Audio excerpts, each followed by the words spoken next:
Bonjour à tous, dans cette vidéo je vous partage comment j'ai fait une cloison fine isolée pour éviter les ponts thermiques entre la partie conducteur et la partie habitable, et je vous partage aussi comment j'ai réalisé mon isolation du sol. En attendant, n'oubliez surtout pas de vous abonner, de liker, de partager et de commenter, ça fait toujours plaisir.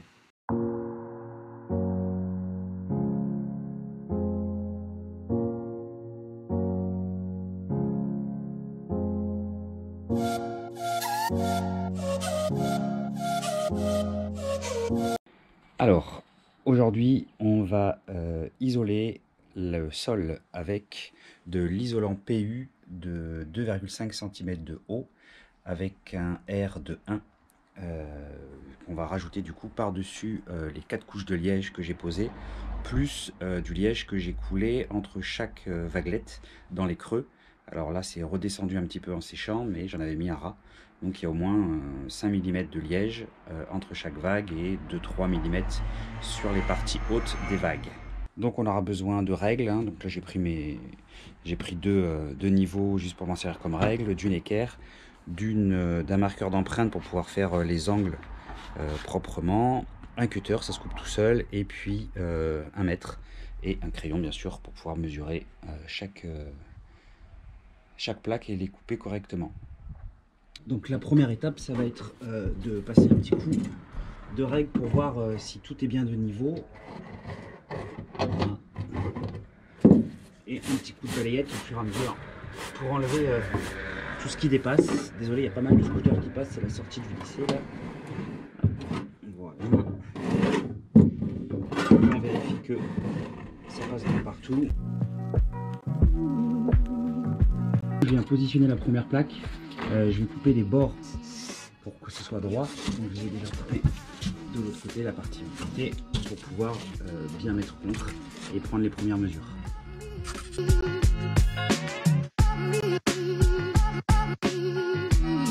Et je vais prendre toutes les côtes pour pouvoir faire les découpes correctement. Donc là c'est un peu fastidieux parce qu'il y a pas mal de coupes sur cette première. Après celles d'après sont beaucoup plus rapides.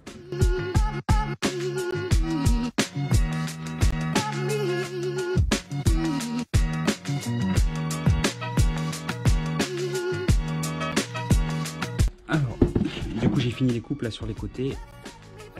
Le mieux en fait c'est de en dessous venir couper en biseau légèrement avec le cutter, légèrement en biseau là ici, sur tous les contours qui vont venir contre la partie carrosserie, parce qu'il y a toujours, voilà, c'est pas super droit à 100%, et ça permet de bien mettre la plaque correctement bien droite. Là-bas j'ai fait aussi les coupes ici. Voilà, ça épouse bien la forme du camion.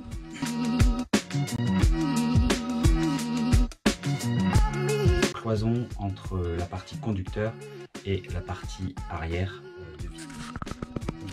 Donc l'une des problématiques, c'est que en fait, si vous regardez le siège, comme il est légèrement en pied, on perd énormément de place. On perd à peu près 15 cm en bas. Donc l'idée, comme il va y avoir une cuisine ici, ça va être de faire la partie haute droite de la cloison et la partie basse, on va la faire inclinée, ce sera dans les meubles, qui permettra de gagner énormément d'espace dans les meubles.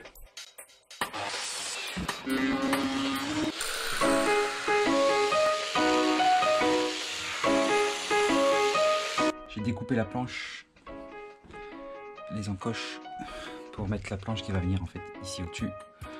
Hop, comme ça.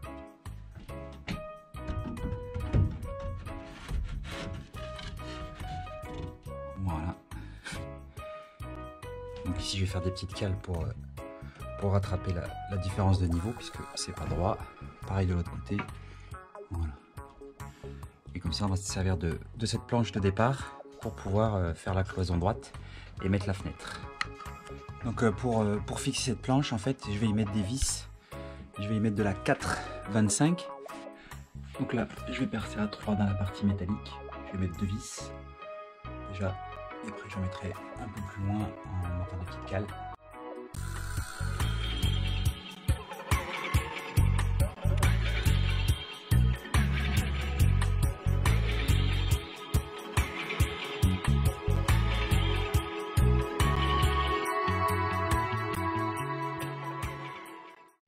Voilà, de chaque côté, j'ai mis des petites cales.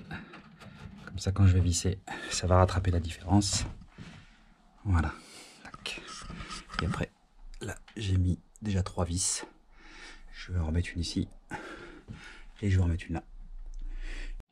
Ensuite, je vais venir fixer devant, en fait, un tasseau de l'épaisseur de la cloison, à savoir 2 cm, puisque je vais y mettre du polystyrène expansé de 2 cm à l'intérieur, et de chaque côté, une plaque de contreplaqué de 5 mm, qui fera un sandwich de 3 cm pour la cloison. Et donc, du coup, voilà, je vais fixer à champ au milieu, et je vais mettre un petit ruban de colle tout le long. Comme ça, juste quelques vis, fait que ça tiendra vraiment nickel.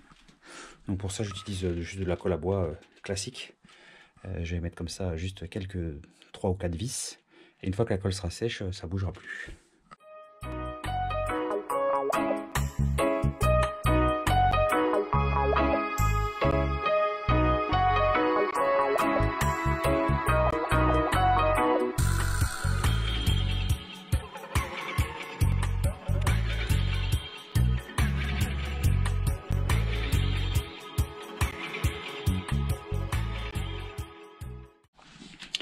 Là, j'ai fixé une petite cale pour ressortir à 95 de haut, puisque ça va être la hauteur du plan de travail. Donc je vais rester droit sur cette hauteur-là, et après, je partirai de travers pour gagner la place dans le placard en biseau.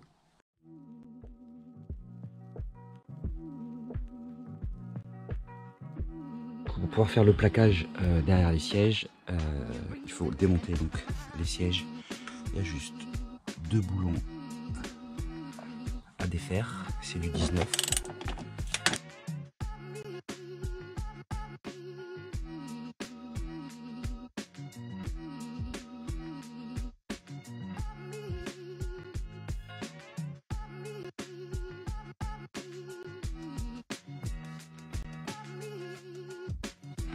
Voilà, le siège est démonté, il n'y a plus qu'à le sortir pour avoir accès. Voilà, du coup ça libère un peu de place. On va pouvoir finir la construction de la cloison. Bon, pour le sèche-conducteur, c'est bien parce que je peux passer derrière, donc pas besoin de le démonter. Donc pour pouvoir placer un renfort là et pouvoir récupérer ensuite tous les autres bouts de bois qui vont redescendre de la structure, j'ai découpé un petit peu voilà, la partie caoutchouc qui va me permettre de venir me positionner comme ça. Et juste avant, je vais boucher ces trous avec... j'ai un trou de chaque côté avec du silicone pour éviter d'avoir de l'eau ou de l'air qui rentre par là. Voilà, j'ai bouché les trous et du coup j'ai profité pour mettre un petit trait de silicone à cet endroit-là sur la carrosserie. Et un autre ici qui va permettre de fixer encore mieux le bout de bois que je vais mettre en travers. Voilà, il ne reste plus qu'à mettre une vis ici, une vis de l'autre côté, et après je pourrais fixer cela directement dessus. Alors avant de visser, je mets un petit peu de colle à bois qui va permettre de renforcer encore plus la structure. Voilà, l'ossature est prête, plus qu'à faire l'habillage.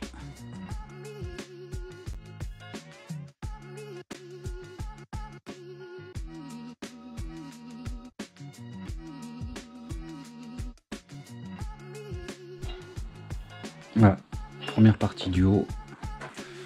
Hop. Le panneau est posé. Du coup, je l'ai posé en 3 petits panneaux, qui étaient plus simples comme de l'autre côté. Hop. Je l'ai posé en 3 panneaux, et comme je vais mettre une moquette par-dessus, ça cachera toutes les vis et toutes les séparations qu'il y a entre chaque plaque. Alors du coup, pour la cloison, voilà, la fenêtre est montée, l'ossature est faite. Du coup, il y a la plaque de derrière qui est posée. Et maintenant, à l'intérieur, je vais venir y poser du polystyrène de 2 cm d'épaisseur. J'avais exprès taillé des bouts de bois de 2 cm d'épaisseur que je vais coller. Hop, et que je vais rentrer à l'intérieur en force. Et coller, qui va faire que ça va rigidifier tout le panneau entier. Tout le panneau sera rigidifié parce que du coup l'autre partie que je vais venir, l'habillage que je vais venir devant, je vais venir aussi le coller. Comme ça du coup ça fera vraiment une cloison peu épaisse mais solide. Alors au départ j'avais prévu de mettre de la colle néoprène Patex, mais en fait j'ai pas réfléchi. C'est que quand on en met sur le polystyrène, bah, forcément comme c'est assez fort, du coup ça vient bouffer le polystyrène. Du coup le plus simple c'est que je vais utiliser ce qui me reste de colle vinylique, donc la colle standard tableau à l'école scolaire qu'on utilise pour pouvoir venir coller. Voilà, tout simplement. Donc je vais venir en mettre sur la paroi, un petit peu sur le polystyrène et venir ensuite replaquer pour pouvoir venir coller. Et tous les petits trous qu'il y a ici, j'ai acheté une bombe de mousse expansive, donc je viendrai mettre un coup de mousse et quand ce sera sec, hop, je viendrai tailler à ras et au moins ce sera bouché partout. Alors pour poser la colle vinylique, tout simplement un gros pinceau et on vient bien en mettre partout. Pas besoin d'être bien précis, ça va s'écraser derrière. Hop.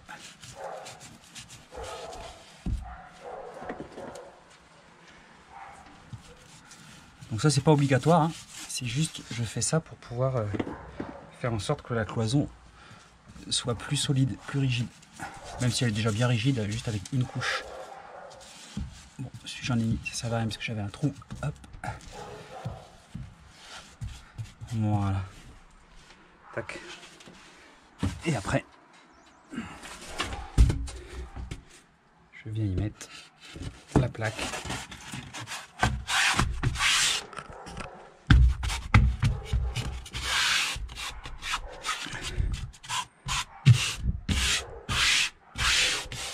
Voilà. Faire en sorte qu'elle affleure bien sur le côté pour qu'on va mettre l'habillage après. Voilà. Là, on voit un petit trou, on mettra un petit coup de bombe de mousse expansive, pareil sur les coupes, pour pouvoir boucher proprement. Et voilà. Allez, je continue sur toute la surface et je vous montrerai une fois que ce sera fait. Une fois que la mousse expansée a séché, il n'y a plus qu'à mettre un coup de cutter à ras et ensuite habiller proprement. Du coup, dans la prochaine vidéo, je vous montrerai comment isoler avec du biofibre le van et aussi comment poser les baies vitrées. Alors en attendant, n'oubliez pas, likez, abonnez-vous, commentez le plus possible. A bientôt, merci, ciao ciao.